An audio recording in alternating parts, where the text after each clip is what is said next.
Deptford Mall, New Jersey. That is a magnificent fountain, if I've ever seen one. The crazy line for Star Wars. Like, I haven't seen lines this long since COVID. The way I think about malls sometimes are like a shortcut to the other side of the road. Like, today, your fellow Gen Z Brit, born in the 2000s, very curious man, is going to be checking out what was it about malls in the 1970s. Now, I'm fascinated with malls, especially back then, because I grew up during a time when malls are literally ghost towns now. And every time I check out what life was like back in the good old days, you literally see so much life.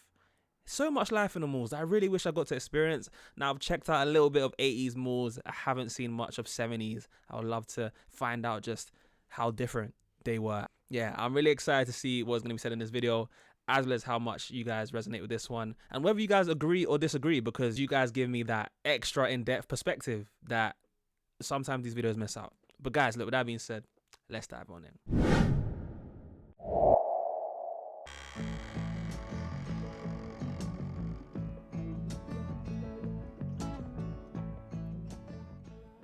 The decade of the 1970s was a time of upheaval and change in America.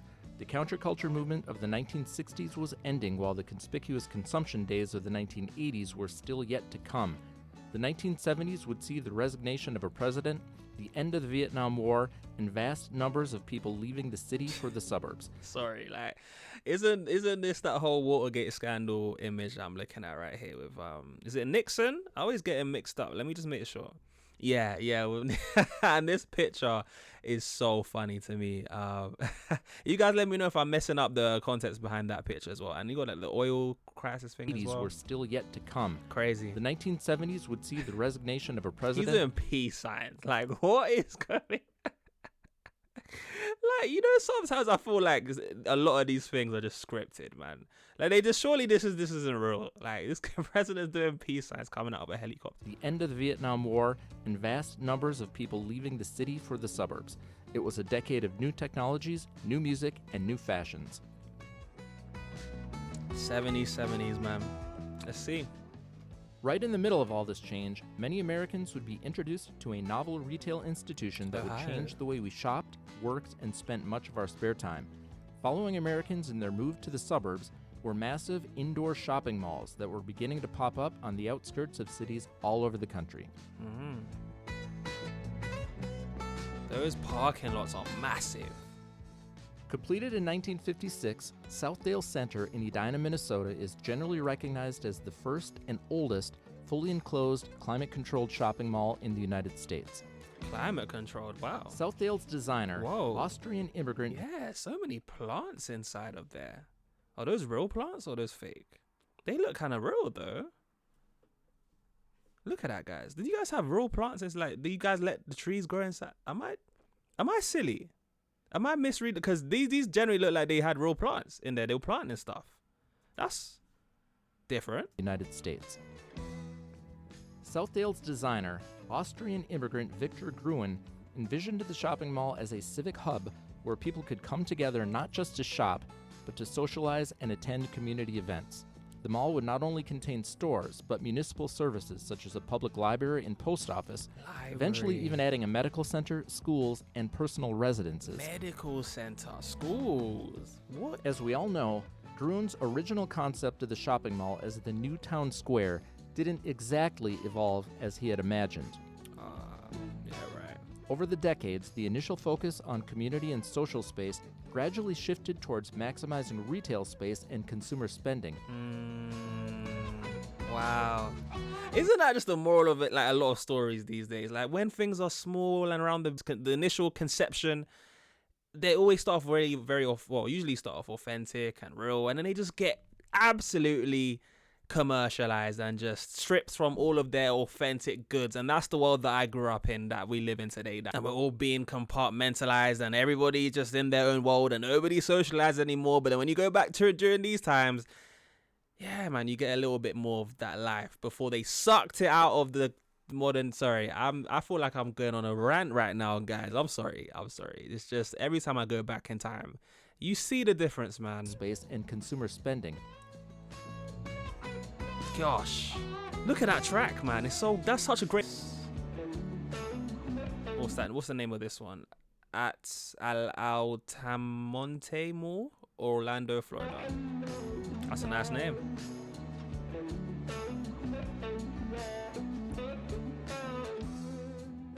This was an era of mall architecture that was designed to bring the outside in. You may remember the many indoor trees and gardens, water features and fountains, and even indoor aviaries. Between the facades of the storefronts and the cobblestone floors, some hallways and wings of the mall felt like traffic-free streets of the olden days, bathed in diffused sunshine from the massive skylights above. Wow, to be fair, even there seems like there was quite a difference between 70s and 80s malls. I mean, the commentators saying that it was more commercialized in the 80s, focusing more on retail and stuff. But here, you definitely feel more communal atmosphere. It feels more natural as well. Like, I definitely think in the 70s, there was a lot more nature orientated kind of, there's more of that implemented in a lot of like products. If you guys get what I'm trying to say. Like, even wasn't pet rocks a thing during this time? And on top of that, you had like mood rings. And when I see trees inside of a mall, it's crazy to think about.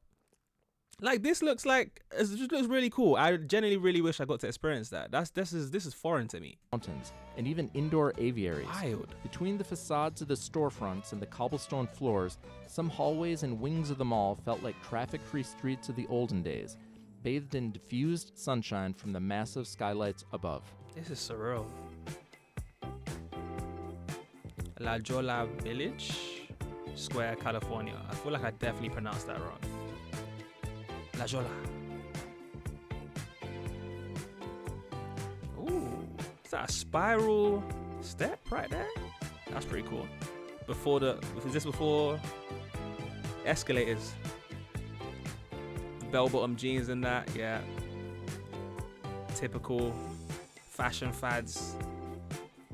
Crazy. What's Butler's store? For some of us who grew up in the 1970s, the mall became the social hub outside of school, a place for first jobs, first dates, or simply the first taste of independence as we spent time away from our families, browsing stores or hanging out with friends. She got go-go boots on in the background as well. Like, this is so 70s, man. Guys, you gotta let me know what your memories were like in like 70s malls. Did you guys meet friends? Did you guys like what were you guys doing during these times? Socializing, I can imagine. Yeah, freedom. Yeah, that's cool. Look at those designs on the walls as well. 70s had some cool designs. It also became a spot for entertainment via movie theaters and eventually video arcades. Wow, that is a crazy line for Star Wars. If I ever saw a line this long, generally, like, I haven't seen lines this long since COVID. Since COVID. That's dark. That's a dark joke. Because I would think something's going on here because, wow, you can imagine, man, back when everybody's go out to watch the movies before everybody's kind of watching it inside these days, and before ticket prices were like crazy high, going to the movies seems like way more of an event back then. And Star Wars as well. Star Wars is so popular in the 70s from what I've heard. Movies in general were more popular. New fashions of the day would be discovered on store mannequins and in window displays, while we learned of new bands and music through the posters and displays at the record stores. Taking a picture next to a mannequin? That's different. Record bar. Cassette tape. Bookseller. It's a library. Or they just sell books. Or both. Guys I can imagine you guys going on dates in the mall during this time. This seems like the place to go on a date.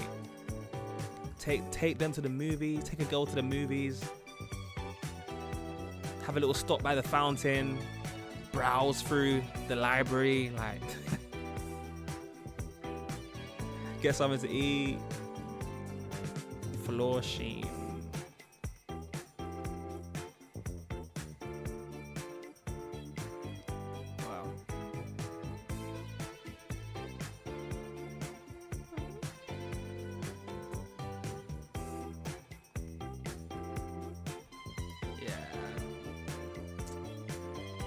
That's the Al Bundy job, man. Helping people with the shoes. Shoe seller. Phonograph.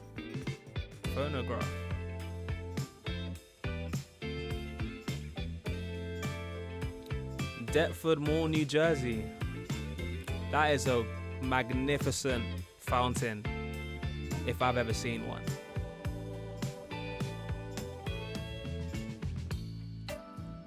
Look at the hairstyle.